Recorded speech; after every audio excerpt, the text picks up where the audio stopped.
Take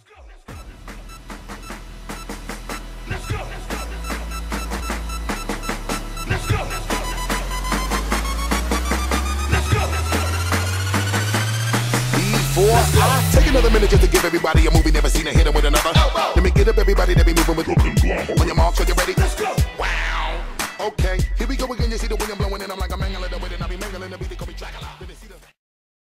Bonjour à tous, c'est Greg, me voilà de retour donc pour une nouvelle vidéo. Nous allons parler aujourd'hui des matchs amicaux. Je vais vous faire donc un résumé. Je voulais d'abord vous dire que Kenny Lala, donc mon joueur de l'équipe réserve et futur, je pense futur, enfin on va dire un prétendant au poste d'arrière droit pour Valenciennes. Donc je l'ai laissé partir en prêt à Nantes pour qu'il prenne un peu de galon. Il n'a pas joué beaucoup et surtout il n'a pas joué beaucoup au haut niveau. Donc je pense que ce prêt est important. Voilà, donc il a commencé même jouer un petit peu avec le FC Nantes. Bon bah pour l'instant ça reste bof, mais on remarque qu'il a déjà donné une passe décisive et ça c'est bien. Voilà, donc ça je voulais vous prévenir quand même, parce que je trouve ça important. Comme promis, aucune recrue. Il pourrait y avoir des recrues des jeunes, hein, bien sûr, hein, 16-17 ans. Donc j'ai perdu aussi mon recruteur, mon meilleur recruteur, Stéphane Powells, qui est parti au PSG. Bon, ben, il fallait s'en douter avec un 17 et 18 en évaluation de joueurs et en évaluation du potentiel. Il fallait s'en douter qu'il allait partir. Donc pour ça, je suis sur un Allemand qui a 15 et 15, c'est le meilleur que j'ai pu trouver en évaluation du potentiel et en et puis voilà. Donc pour cette partie-là, je pense que j'aurais été clair. Donc qu'un départ en prêt et une arrivée. J'espère prêter quelques autres joueurs hein, quand même. Voilà. Donc au niveau de la tactique, elle est toujours la même. Elle a beaucoup, j'ai pas mal trafiqué hein, sur les réglages. Donc on va voir ce que ça va donner. Donc je vais vous faire, comme je vous dis, un résumé sur les matchs amicaux. Donc bah voilà, on va tout de suite. Je vais tout de suite vous faire voir donc ce que ça a donné. Donc une victoire face à Oysten, une défaite face à Lens, on s'est fait manger, vous le verrez. Un match nul à Rouen, une victoire face à Courtrai, une victoire à Charlton, c'est pas mal. Par contre cette défaite 2-0 face à Hull City, pareil on n'a pas vu le jour, hein, ils étaient meilleurs que nous. Et bien sûr une victoire face au Benfica Lisbonne. Alors une victoire au penalty. Mais attention, Lisbonne n'avait pas mis son, enfin le Benfica avait pas mis son équipe première. Donc une victoire que j'ai mis avec des réserves. Voilà. Donc je vais commencer quand même par le premier résumé. Il faut quand même que je vous fasse voir un peu ce que ça donne. Donc je vais vous mettre un moment clé. Donc déjà le premier match amical face à Oistren. Donc on regarde, donc c'est Easymat et Pujol et puis un but contre son camp. Hein. Donc c'était la première fois avec cette tactique là. Donc là il y aura un beau corner de Dani qui a un but de la tête, enfin contre son camp de Volkov, malheureusement pour lui. Et sinon on a quand même relativement dominé ce match là et encore un but sur corner d'Izimat Mirin. Là c'est une action toujours récupération de Gomis avec Aboubakar. Sankare qui remonte le ballon. Là qui gagne un peu le ballon, Lindsay Rose avec Geldani qui va centrer et Aboubakar donne un super ballon pour Pujol qui a plus qu'à pousser le ballon mais malheureusement il s'est fait faucher. Donc Pujol se charge de transformer le penalty et ça fait 3-0. Donc voilà pour ce premier match amical. Et ensuite on voit qu'on a quand même la maîtrise du ballon et les actions sur ce premier match. Bon enfin en même temps ce n'était pas une grosse équipe. Donc je vais quand même, je vais pas, voilà, cette sauce est finie. Donc je vais passer au deuxième. Alors face à Lens, Alors face à Lens, ça a été très dur. On verra. Bon, on était aussi énormément fatigué. Alors face à Lens, j'ai supervisé mon premier jeune, qui est Plumin. André Freddy Plumin, seulement 17 ans. Et je le trouve déjà très bon. Et autant dire que qu'il nous a mis la misère. Donc je l'ai supervisé déjà pour l'année prochaine, voir un peu où il partira, s'il restera à Lens ou s'il y aura peut-être moyen de faire une petite offre, essayer de le récupérer ou quoi que ce soit. Voilà, donc je vais passer tout de suite au moment clé. Donc pour vous faire voir un peu la déroute valenciennoise, hein, on le voit sur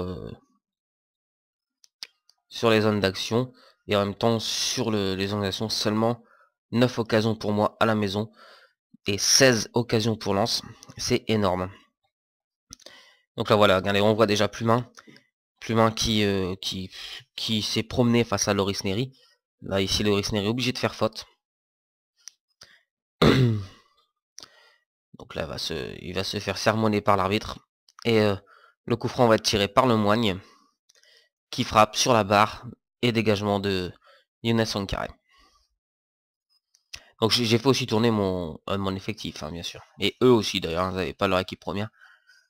Donc là c'est Saint-Ruf avec Fredge, Le Moigne, Saint-Ruf. Regardez, hein, ça joue très facilement, on se fait manger au milieu de terrain. Et Gianari, Diakité, Le Moigne, Berdy. Et là on ne réagit pas du tout. Hein. Et récupération du Courtiou. Donc encore une action, regardez ce Plumin. Plumin qui se promène hein, littéralement hein, dans notre défense. Hein. Gianari le centre et premier but voilà, de Diakité. Très facilement, sans problème, ça vient des ailes. Il n'y a vraiment pas de problème. Donc nous n'arrivons pas à réagir. Hein. Nous sommes lents, on se trouve pas. Regardez cette perte de ballon de Thomas Dosevi. Et là, le Lens va se promener en récupérant tranquillement et en accélérant. Donc là, on voit bien que la tactique à ce moment-là du match m'inquiète énormément sur les trous qu'il peut y avoir au milieu de terrain. Donc je suis passé à quelques réglages, vous verrez par la suite. Regardez le but de Plumin, il se promène littéralement, aucun marquage, pas de... On a pas harcelé le joueur, rien, on l'a laissé faire. Donc ça donne 2 à 0 au bout de 29 minutes de jeu quand même. Hein. Donc là, Sankharé, le seul qui a essayé de jouer un peu au football. Donc la Loris Neri, José Saez, qui on perd encore le ballon hein, très facilement, hein, on n'arrive pas à se trouver. Hein. Et donc là, Plumin nous fait encore un super débordement. Il n'a que 17 ans ce jeune. Hein. Plumin encore qui se promène, qui revient dans l'axe, qui va frapper il me semble. Voilà, qui frappe et c'est sur la barre. Et le Gué reprend. Alors le Gué c'est un Valenciennes en fait à la base. Hein. Valenciennes n'en a pas où la laisser partir. Donc 3-0 pour Lens et il se passera plus rien dans le match. Voilà, donc belle victoire de Lens. On n'était pas là, donc là, à ce moment-là du match, je vous avoue que j'étais très inquiet pour ma tactique. Donc je suis passé à quelques réglages tout doucement. En même temps, on a fait une grosse préparation. Donc je vais mettre un petit peu ça au niveau de la fatigue des joueurs. Mais voilà, genre vu les trous dans l'axe et le peu d'engagement de mes joueurs, c'est inquiétant. Donc nous allons directement à Rouen derrière. Donc à Rouen, c'est simple, hein, vous avez vu le résultat. Nous avons fait un but partout. Nous avons pas mal de dominé hein, dans ce match. Enfin surtout on a eu pas mal d'occasions avec la première là de Geldani qui ne la cadre pas, malheureusement. Donc ensuite on voit encore beaucoup d'approximations hein, dans le jeu valenciennois. Rouen a quand même une équipe de nationale. Donc on aurait dû quand même avoir un peu plus de maîtrise. Et ici c'est un super but de Anthony Le Tallec. J'espère qu'il va vraiment claquer des comme ça, qu'il va continuer. Donc on est quand même déjà à la 47e minute. Pour vous dire qu'il s'est vraiment rien passé. Et pareil, hein, on n'a pas la maîtrise, rien. Et là, superbe but de Mboop. Frappe d'à peu près une 25-30 mètres facile. Il nous l'a mis, ben, voilà, tant mieux pour lui. Donc là, maintenant, on remarque que Rouen bah, essaye de marquer devant son public un deuxième but. Hein. Gagner contre une Ligue 1, c'est toujours bien. Et vous voyez, donc toujours ça se promène toujours hein, vers mon milieu de terrain. Et ça me fait très peur. Parce que là, c'est que du national. Et en Ligue 1, je sais pas trop ce que ça va donner. Et là, ouais, ils ont failli transpercer. Hein, ils ont failli me transporter complètement. Donc la corner avec Vigneault. Gomis qui dégage. On remet sur Vigneault. Centre, Neri dégage. Et encore un Mboop. Alors Mboop, j'ai pas regardé ses notes, mais il avait l'air vraiment très bon. Et là, heureusement, Nicolas Pento est là. Et regardez, hein, hop. On va récupérer avec Rudimater. Le centre, Pujol la frappe, mais malheureusement, il était hors jeu. Alors, ce qui est bien, c'est que je remarque que les deux buts, on peut pratiquement les compter comme des centres. Donc, même s'il était hors jeu, on va voir ce que ça va pouvoir donner en Ligue 1. Voilà. Et là, encore une fois, hein, c'est la défense aux abois, un tacle complètement raté. Et bon, voilà. Après, heureusement, derrière, Nicolas Pento était là. Alors, Damien Dussault, hein, j'ai oublié de vous en parler. Superbe action, là. Hein. Encore un centre qui tape sur la barre. Alors, ce Damien Dussault, je l'ai monté en équipe première, hein, vu ses notes. Et donc, j'ai décidé de tout de suite le mettre au diapason de la Ligue 1. Enfin, tout au moins, faire quelques rentrées. Pour l'améliorer au plus vite. Parce que c'est un milieu offensif droit, que j'en ai que un. J'ai que Thomas de Séville. Donc, bah, voilà. Donc, j'ai décidé de le monter et on va voir ce que ça va donner au cours de la saison. Donc voilà pour le résumé de Rouen. Alors il y a enfin, après quelques réglages tactiques, hein, notamment si je me souviens bien, j'avais passé Dosevi Nguet en soutien et ici il était encore en soutien.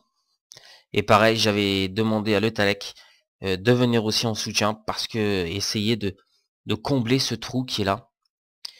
Et vous allez voir que ça s'est déjà passé un tout petit peu mieux. Donc avec une belle victoire face à Courtrai. Bon, face à Courtrai, c'est pas non plus des foudres de guerre. Hein. Mais bon, le plus important, c'était de réagir. Et on l'a fait avec un bon Benjamin Angois.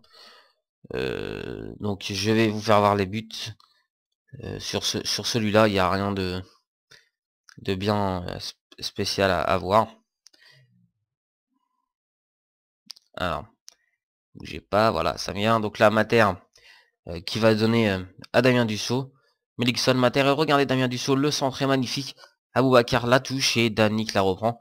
Il n'était pas hors jeu. Donc 34 minutes de jeu, ouverture du score pour Valenciennes.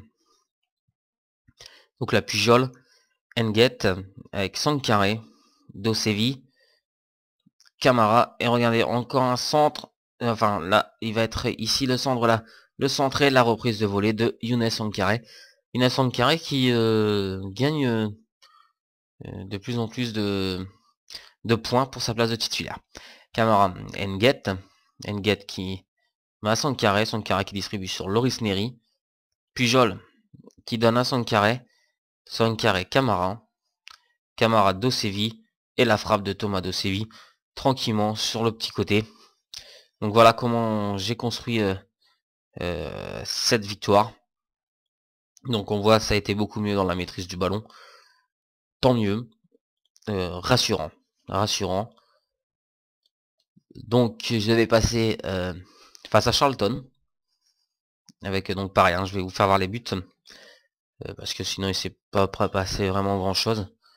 Et il me semble que le premier but est un chef-d'œuvre encore une fois de Tony Le Talec grâce à sa tête. Regardez-moi ça. Lindsay Rose, homme du match. Alors ça j'étais content hein, parce que c'est un jeune qui vient d'arriver.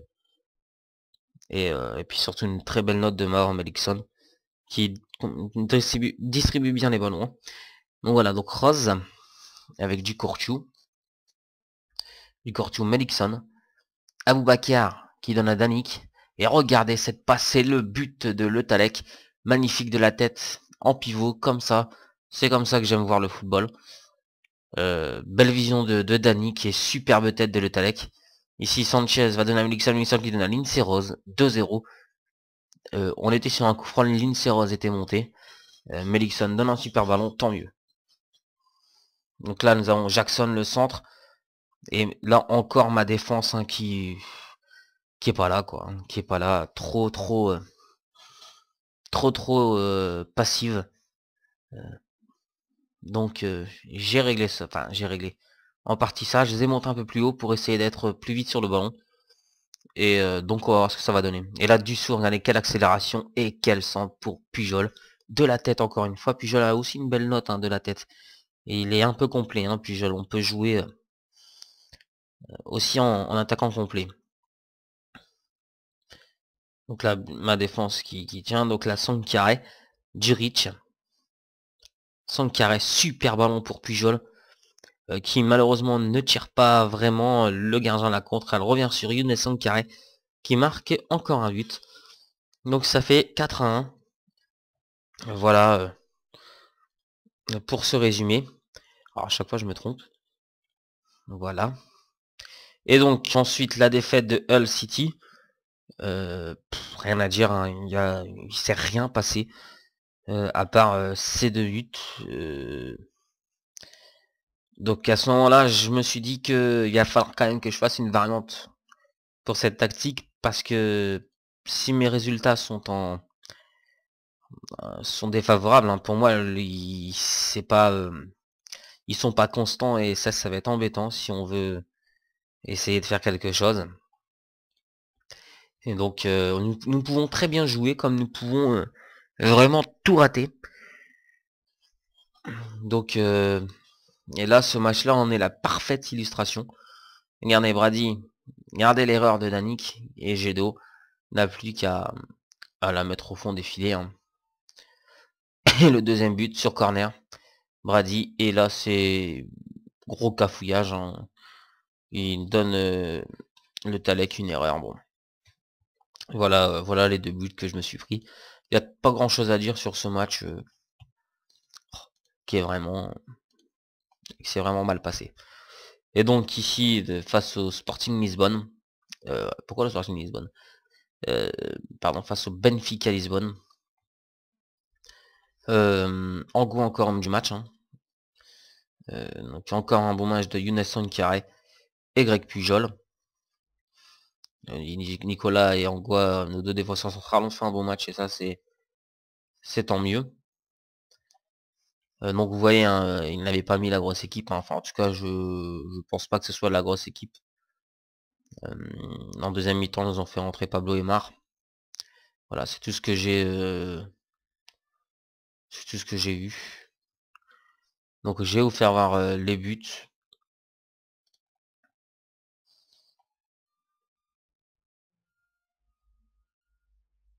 Alors attendez, ça arrive. Voilà, donc Rodriguez dans un premier temps avec Rui Fonte. Rodriguez qui centre, Garde Guizo la frappe tranquillement. Et vous voyez que le problème n'est vraiment toujours pas réglé. Ça se promène trop au milieu de terrain. Il faut vraiment que je trouve cette solution. Donc si vous avez une ou 2 idées quand même, n'hésitez pas. Donc là on a vu hein, le but, superbe passe pour Greg Pujol qui va la mettre au fond. Pujol s'avérerait, bon voilà c'est les penalties, on s'en fout un petit peu. Pujol s'avérerait, je pense, aussi un bon buteur. Il a déjà 32 ans, mais en faisant tourner, je pense qu'avec Aboubacar, on peut le garder en forme toute la saison. Voilà, voilà pour les matchs amicaux. Alors bon, comme si on fait le résumé des matchs amicaux, on se doute, voilà, on n'est pas constant. Et ça va être un peu embêtant pour la saison parce que si c'est pour gagner face à 3 et perdre le prochain match face à Sochaux, voilà, c'est pas ce que je recherche. J'aimerais avoir une constante avec plusieurs matchs sans perdre pour essayer de prendre les points le plus vite fait possible étant donné le calendrier. On l'a étudié. Bon, Et on a vu qu'on reçoit les gros en fin de saison. Donc vite prendre des points très très vite. Voilà, donc pour mon entraînement, je suis revenu tout de suite, hein, je m'entraîne sur la tactique en élevé, donc j'ai fini ma préparation. Je garde toujours le jour de repos normalement qui leur est consacré. Je leur laisse que le dimanche. Donc je suis revenu un peu sur une préparation de match.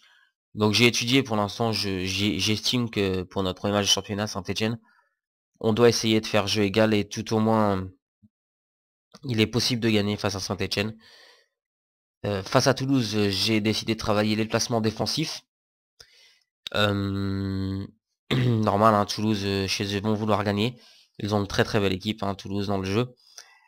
Voilà, face à Evian, les actions offensives, parce que pareil, hein, il va falloir prendre des points face à Evian. Et face à Sochaux, pour l'instant, j'ai mis les actions offensives, hein, parce que bah tant que j'ai pas 3-4 matchs pour que j'étudie, voir un peu comment ils se prennent des buts sur corner ou pas, sur coup franc. Donc pour l'instant, je laisse en action offensive, parce que je pense qu'on a peut-être un coup à jouer là-bas.